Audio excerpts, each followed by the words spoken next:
Bonjour à tous.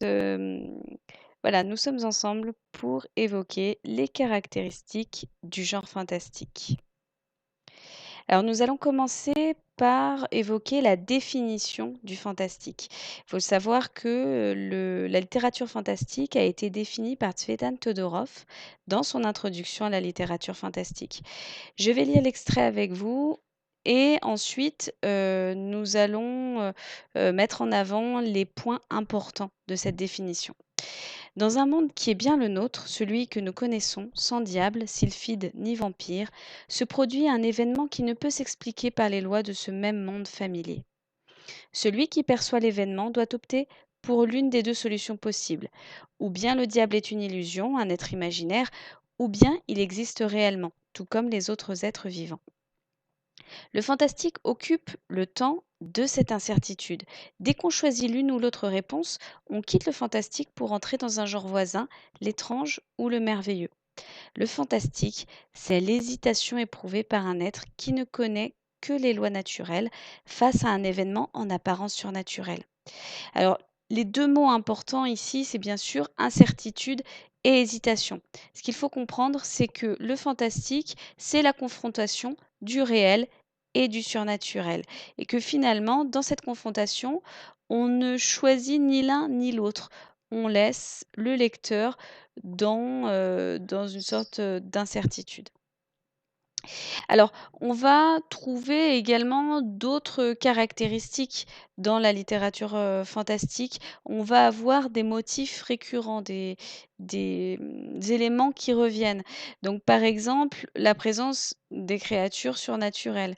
Alors, on va avoir généralement les esprits, les fantômes ou les morts, hein, qui reviennent à la vie, dont on ne sait pas s'ils sont réellement morts. De façon générale, il faut savoir que le motif de la mort est omniprésent dans la littérature fantastique.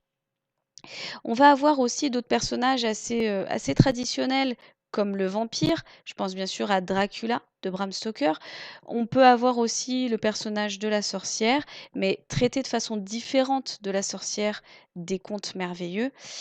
Et puis, alors ce n'est pas une créature surnaturelle, mais c'est un motif récurrent, c'est la folie, le fou, hein, qui revient souvent. Alors je pense par exemple à la nouvelle qui est très connue de Maupassant, c'est Le Horla. Et le narrateur écrit un journal de bord, un journal intime, dans lequel il va expliquer qu'il pense, qu'il y a une créature, invisible chez lui qui s'appelle, le Horla, mais il est toujours en train de se demander s'il ce n'est pas lui qui est en train de sombrer dans la folie.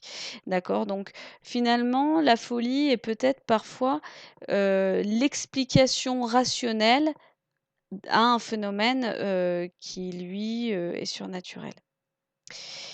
Alors, on va avoir ensuite, des lieux inquiétants.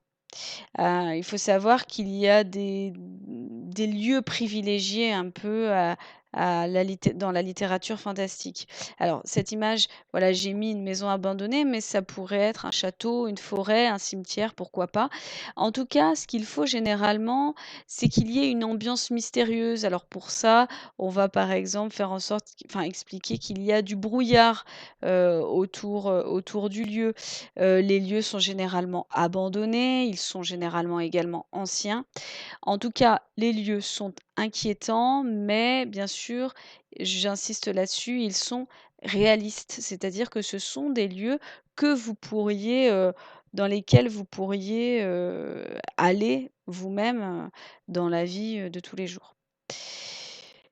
Alors au niveau du texte, dans un texte fantastique, on va, trouver généralement l'utilisation de la première personne et du point de vue interne.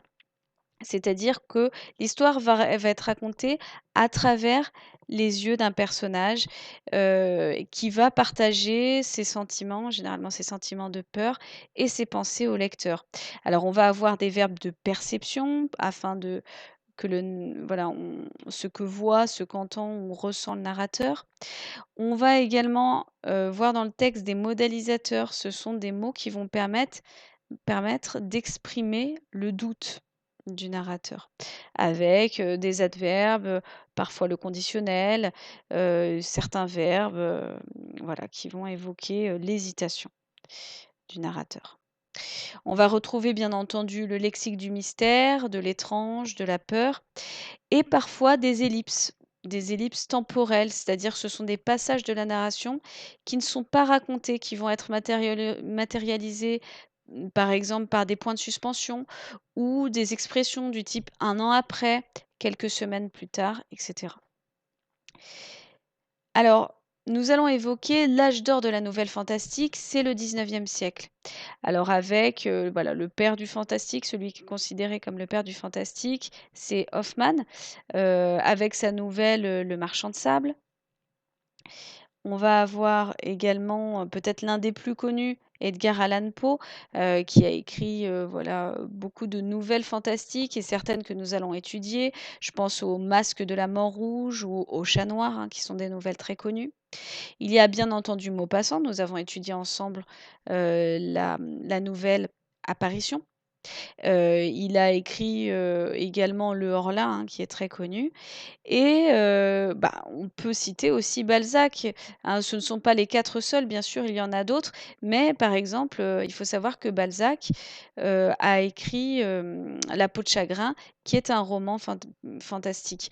Alors c'est assez étonnant parce que Balzac, généralement, on va l'associer à la littérature réaliste et de façon générale, le 19e siècle est quand même considéré comme le siècle de la littérature réaliste.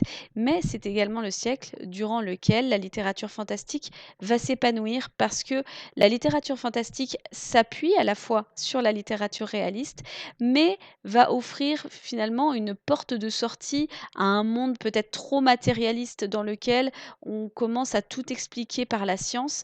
La littérature fantastique va, voilà, va permettre, de s'opposer un petit peu à ça. Alors, on va se demander en quoi la nouvelle que nous avons étudiée ensemble, la nouvelle apparition est-elle fantastique à travers les caractéristiques que nous avons vues ensemble? Alors, elle est fantastique car tout d'abord au niveau du lieu, le lieu est bien inquiétant. On a un château abandonné par son propriétaire depuis la mort de son épouse. On nous suggère la présence d'un fantôme, celui de l'épouse, mais on laisse le lecteur dans le doute. On ne sait pas si la femme rencontrée par le narrateur était un fantôme ou une femme vivante. Et enfin, dernier élément que j'aurais peut-être dû faire paraître en premier, le texte est bien à la première personne. Le narrateur, en tout cas, disons que la partie de l'histoire, la plus grande partie de l'histoire est racontée à la première personne et le narrateur exprime sa peur, tout au long de l'histoire. Donc, les caractéristiques, sont bien réunies, nous sommes bien face à une nouvelle fantastique. Voilà, j'espère que ce cours vous a permis de mieux comprendre ce qu'était la littérature. Je vous souhaite bon travail à tous.